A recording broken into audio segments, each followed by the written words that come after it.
भाजपा के नेता, उनकी नीति क्या है कि सारी की सारी संपत्ति इस देश की आज अपने बड़े बड़े उद्योगपति मित्रों को दे रहे हैं।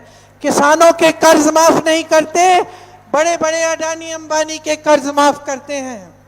खुद मोदी जी 16,000 करोड़ रुपए के हवाई जहाज में घूमते हैं। 16,000 करोड़ रुपए के 2 हवाई जहाज खरीदे हैं मोदी जी ने। सोच लीजिए, एक इंसान के घूमने के लिए पूरी दुनिया में कहते हैं कि इस घूमने फिरने से देश का मान सम्मान बढ़ रहा है, मोदी जी का मान सम्मान बढ़ रहा है। मैं कहती हूं समय आ गया है देश के किसान का मान सम्मान बढ़ाने का, देश के मजदूर का मान सम्मान बढ़ाने का, देश की महिला का मान सम्मान बढ़ाने का। बहुत हो गया है, बहुत देख लिया इस देश की जनता ने, बहुत खर्च लिए देश के पैसे। कभी 20,000 रुपए संसद के सुंदरीकरण में, कभी 27,000 रुपए G20 के लिए कॉन्फ्रेंस और बनाने में, कभी 16,000 करोड़ रुपए 2 हवाई जहाज खरीदने में, कभी बड़े बड़े उद्योगपतियों के हजारों करोड़ लोन माफ करने के लिए। बहुत हो गया है, आपने बहुत देख लिया है, इनकी नीतियां देख ली हैं, अपने आप के लिए नहीं है। आज समय आ गया है, राजस्थान की जनता सोच लो, मेरे बहनों और भाइयों सोच लो, जितनी राहत आपको मिली है उसे बंद करना है या निरंतर चलने देना है। आज समय आ गया है अपने अधिकारों की लड़ाई को लड़ने के लिए, क्योंकि आपके अधिकार, आपकी संपत्ति केंद्र की भाजपा सरकार और श्री नरेंद्र मोदी जी छिनवा रहे हैं। जो ये पुलिस वाले यहाँ पे खड़े हैं, इनको पेंशन मिलनी चाहिए। पैसे क्यों नहीं है इनके पेंशन के लिए? जो मजदूर है उसकी राहत के लिए, महंगाई से राहत के लिए पैसे क्यों नहीं है? मैं पूछती हूँ नरेंद्र मोदी जी से, इतने सारे पैसे आप देश के खर्च रहे हैं फिजूल की चीजों में। देश के गरीब के लिए खर्चो, देश के किसान के लिए खर्चो, देश के मजदूर के लिए खर्चो, देश के कर्मचारी, देश की महिला, देश के छात्राओं, देश के बेरोजगार नवयुवकों के लिए खर्चो, क्योंकि ये देश के पैसे हैं। तो आज यहां खड़े होकर मैं आपसे एक चीज मांगने आई हूं, वोट मांगने नहीं आई हूं। मैं आपसे अपनी जात की जागरूकता मांगने आई हूं। मैं मांगने आई हूं कि यहां बैठा हुआ एक एक भाई, यहां बैठी हुई एक एक बहन समझदारी से अपना वोट डालो और ये समझो कि 5 सालों में किस तरह से कांग्रेस की सरकार ने आपको बचा के रखा है इनकी नीतियों से। यहां भाजपा की सरकार आएगी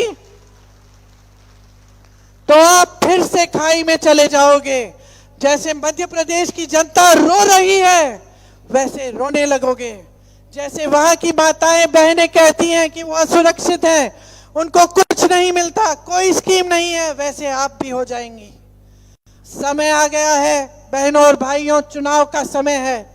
शुरू में मैंने कहा कि आपकी बड़ी जिम्मेदारी है। ये जिम्मेदारी मेरे प्रति, सचिन जी के प्रति, धीरज गुर्जर जी के प्रति नहीं है। ये जिम्मेदारी आपके अपने बच्चों के प्रति है। ये आपके अपने भविष्य के प्रति है, आपके अपनी मिट्टी के प्रति है, आपके अपने प्रदेश के प्रति है, आपकी अपनी देश के प्रति है। और इस जिम्मेदारी को आपको बहुत ही जागरूकता के साथ, सोच समझ के, अपने पूरे विवेक से निभाना पड़ेगा। मेरी दादी इंदिरा जी को आप याद करते हैं, उनके दिल में आपके लिए कितनी श्रद्धा थी। आजकल हम लोग मंदिर जाते हैं, त्योहार का समय है, मंदिर में जाके हम श्रद्धा से भगवान को पूछते हैं। इंदिरा जी आपको पूछती थी, इंदिरा जी के दिल में आपके लिए श्रद्धा थी, इसीलिए आप आज भी उनको याद रखते हैं। और मैं कहना चाहती हूं कि इसी तरह एक श्रद्धा कांग्रेस के एक एक नेता के दिल में आपके प्रति होनी चाहिए, हमारे दिल में भी है। और इस श्रद्धा को मन में रखते हुए मैं आपसे कह रही हूं कि हमारा देश आज जहां तक पहुंचा है, जहां पहुंचा है, आपके सामने जो चुनौती है वो यही है कि अब अगर आप जागरूक नहीं बनेंगे और आपका वोट अगर कांग्रेस के पक्ष में नहीं जाएगा, भाजपा के पक्ष में चले जाएगा, तो हमारा देश पीछे हो जाएगा। क्योंकि आजकल एक ऐसी राजनीति पूरे देश में फैली हुई है जो यहाँ राजस्थान में भी भाजपा खेलती है। वो राजनीति ये है बहनों, खास तौर से तुम सुनो, कि चुनाव के समय आके धर्म की बात करते हैं। मैंने शुरू में ही कहा, हम सब धार्मिक लोग हैं। हिंदुस्तान में एक ऐसा इंसान नहीं हो सकता जो धार्मिक नहीं है, चाहे हिंदू हो, मुसलमान हो, बौद्ध हो, धर्म हमारे लिए बहुत प्यारा है। ये जो नई राजनीति शुरू हुई है, ये बात समझ गई है। इस राजनीति के जो नेता हैं भाजपा, ये समझ रहे हैं कि जब जब चुनाव आता है हम धर्म की बात करेंगे तो हमें वोट मिल जाएगा। ये समझ गए हैं कि लोग जो है वो धर्म से इस कदर जुड़े हैं कि उनके जज्बातों का इस्तेमाल हो सकता है। और इस राजनीति के जो नेता हैं ना, उनको पहचानो। वो कभी मंच पर आके ये नहीं कहेंगे कि हमने ये किया, ये किया, ये किया, ये किया, कभी नहीं कहेंगे। मोदी जी आकर यहाँ नहीं कहते कि पिछली सरकार में, भाजपा में हमने ये किया आपके लिए, नहीं कहते। मध्य प्रदेश में 18 साल की सरकार है, वहां जाके ये नहीं कहते कि हमने इतने स्कूल खोले, हमने इतने अस्पताल बनाए, हमने इतनी सड़कें बनाई, नहीं कहते। क्योंकि इनकी आदत बिगड़ गई है, आदत बन गई है कि चुनाव आएगा, धर्म की बातें करेंगे, वोट मिल जाएंगे, काम करने की जरूरत ही नहीं है। और ये आदत, मेरी आपसे शिकायत है कि ये आदत देश की जनता ने डाल दी। मैं एक महिला के घर में गई थी, उत्तर प्रदेश में जब काम कर रही थी, धीरज शायद तुम भी मेरे साथ थे। मैंने उस महिला के घर में देखा बिजली नहीं है। पूछा पानी आता है? कहती है नहीं आता। खाने को है? कहती है रोजगार ही नहीं है दीदी, क्या करें, छोटा मोटा जुगाड़ कर देती हूँ, उससे जितनी कमाई हो जाती है। सड़क तो खराब थी, हम उस सड़क से आए थे। तो मैंने उस महिला से पूछा, दीदी वोट किसको दोगी? कहती है वोट तो हमारा इन्हीं को जाएगा। तो मैंने कहा क्यों? मुझे कहा कि क्या है ना दीदी, धर्म की बातें बहुत अच्छी करते हैं। तो मैंने कहा अच्छा, नलके में पानी नहीं है, सड़क तुम्हारी टूटी पड़ी हुई है, बिजली तुम्हें मिल नहीं रही है, कमा तुम रही नहीं हो, तुम्हारे बच्चे बड़े होंगे, रोजगार मिल नहीं रहा है कहीं किसी को, तुम कह रही हो कि पाठशाला भी नहीं भेज पा रही हो, फिर भी तुम इनको वोट दोगी? तो मुझे ताज्जुब हुआ। उसने कहा दीदी देखो धर्म की बात है। तो मैं बैठी उसके घर में, मैंने आधे घंटे के लिए उसको समझा, ऐसे आदत मत बिगाड़ो बहन। जब बच्चा गलत करता, बच्चा किसी और के घर से आ गया और कुछ चोरी करके ले आया, माँ क्या कहती है? डांटती है उसको, डांटती है, कभी कभी चाटा मार देती है कि ये तूने क्या किया, जा वापस दे, जाओ वापस जाओ उस घर में, वापस दे दो, तुमने चोरी कैसे कर ली। डांटती हो ना बहन, डांटती हो ना। अगर बच्चे हो, नेता बड़ी बड़ी गलतियां कर रहा है, गलत काम कर रहा है, उसको डांटा नहीं है क्या? उसकी आदत बिगड़ जाए ठीक है क्या? मैंने उस महिला को समझाया कि नेता का काम है तुम्हें बिजली देना, नेता का काम है तुम्हारी सेवा करना, नेता का काम है तुम्हारे नलके में से पानी आना चाहिए, सड़क बननी चाहिए।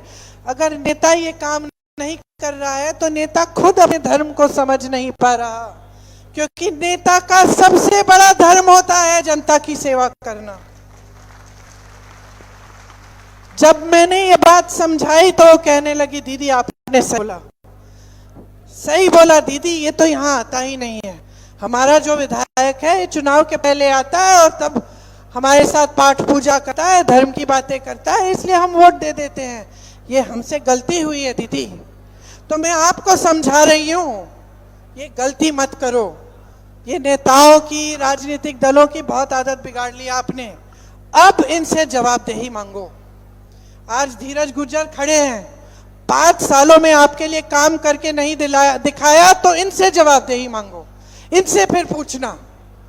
इनका धर्म है, इनका काम है आपके लिए काम करना, आपकी सेवा करना। ये बात आप समझो।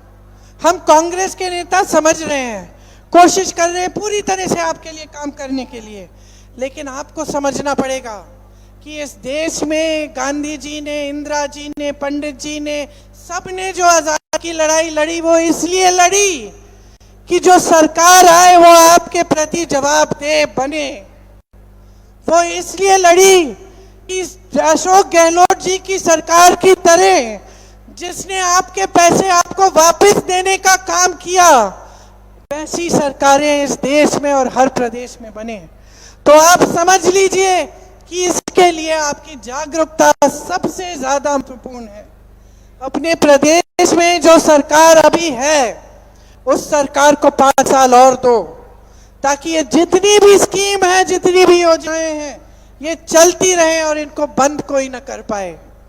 इनकी बातें सुनिए।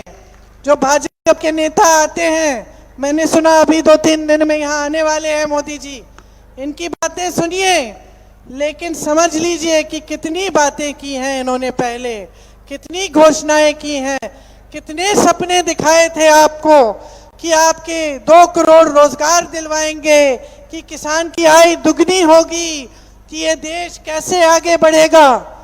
तो आप सोच लीजिए उनमें से कितनी घोषणाएं उन्होंने पूरी की।